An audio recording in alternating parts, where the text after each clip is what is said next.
recebem hoje mais um lote do auxílio emergencial. Até agora, mais de 70 bilhões de reais foram pagos em benefícios aos brasileiros. O governo faz um pente fino em contratos e recursos liberados, que chegam a 5,8% do PIB. Em meio à pandemia, setores de infraestrutura e agricultura continuam em pleno funcionamento. E veja também, terminam hoje as inscrições para o Enem. Hoje é quarta-feira, 27. Quase 2 milhões de beneficiários do Bolsa Família, com o número do NIS final 8, recebem nesta quarta-feira a segunda parcela do auxílio emergencial. E outras 700 mil pessoas que fazem aniversário em outubro recebem a primeira parcela do benefício. Até agora, a Caixa Econômica pagou a primeira parcela do auxílio a mais de 56 milhões de brasileiros. 19 milhões são participantes do Bolsa Família. 10 milhões estavam no Cadastro Único para Programas Sociais do Governo Federal. E quase 27 milhões de pessoas participaram pela primeira vez de um programa de transferência de renda do governo federal. A segunda parcela do auxílio de R$ 600 já foi paga a mais de 44 milhões de pessoas. Somando primeira e segunda parcelas, já foram mais de 70 bilhões de reais em pagamentos. E com a criação das contas digitais para o depósito do auxílio, a Caixa registrou recorde de movimentações online, o que tem resultado na diminuição das filas nos bancos. Cada pagamento deste significa uma pessoa a menos precisando ir na agência. Então, nós estamos evoluindo dia após dia para um pagamento mais seguro, mais ágil.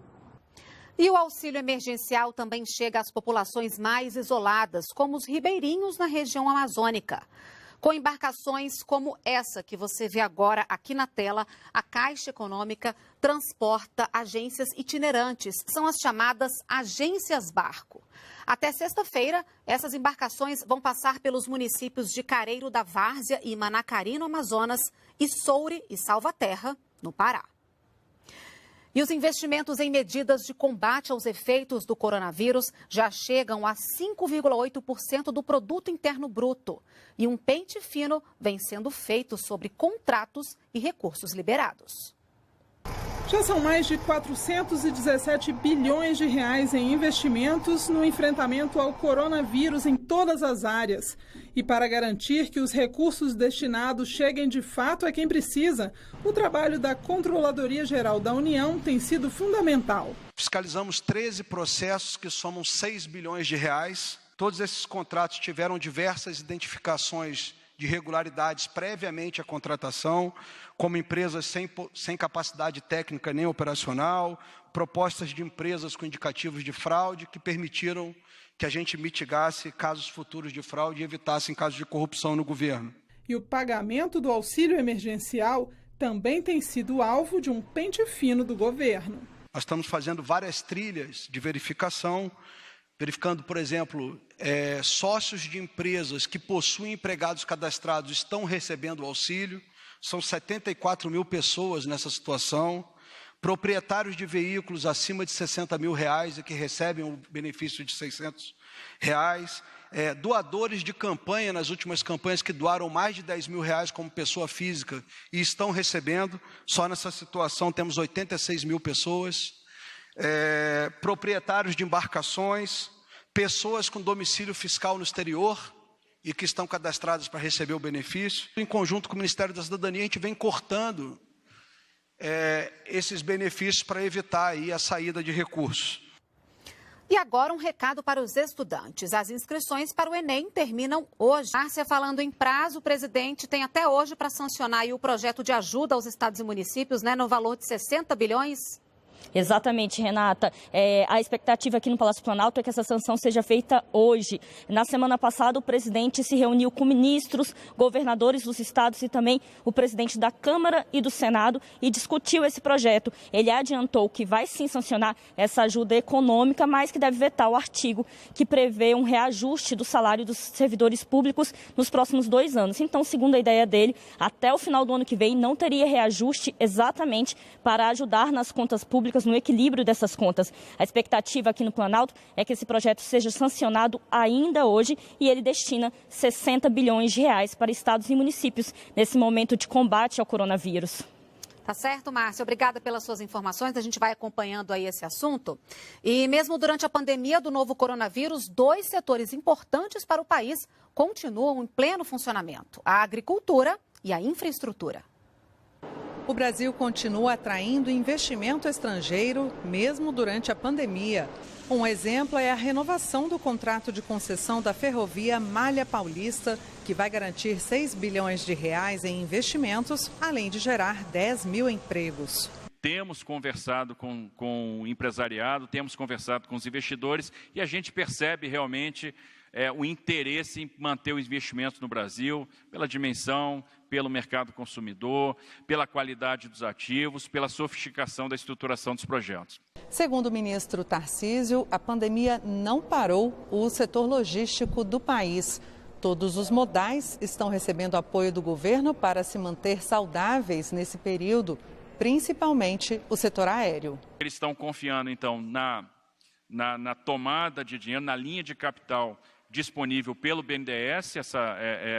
Eles estão já trabalhando para cumprir os requisitos para pegar essa linha de crédito e essa linha vai ser importante para as demais companhias. Já na agricultura, protocolos foram criados para os frigoríficos de aves e suínos, possíveis locais de transmissão do vírus.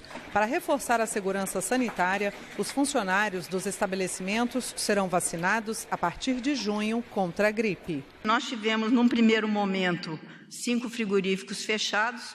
Muitos desses já foram reabertos, outros foram fechados para adequação, mas eles estão funcionando satisfatoriamente. Hoje, por Covid, nós temos apenas 2 frigoríficos fechados, um em Pernambuco e um em Santa Catarina, que deve abrir até o final dessa semana. Portanto, fazendo com que a produção de proteína animal no Brasil esteja funcionando perfeitamente. E o governo apresentou medidas de combate ao coronavírus em todo o país, entre elas a contratação de profissionais de saúde. Segundo o Ministério da Saúde, serão contratados temporariamente cerca de 5.100 profissionais de saúde para ajudar no combate à doença em todo o Brasil. São médicos, enfermeiros e fisioterapeutas. Outra preocupação do governo é a baixa taxa de imunização contra a gripe. Segundo o Ministério, apenas 62% do público-alvo foi vacinado.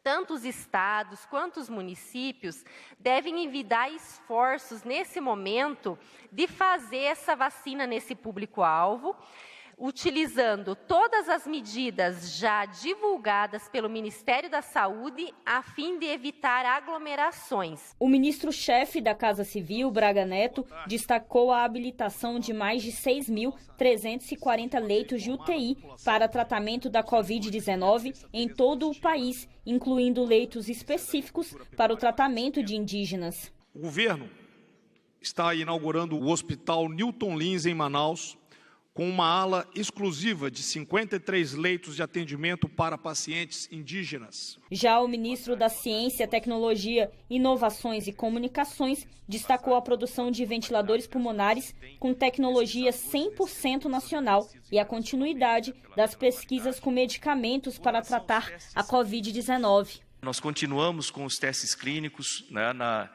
nitazoxanida. E temos outros testes também em andamento. Estou falando nessa nitazoxanida, que é, vamos dizer assim, a fruta que está mais baixa.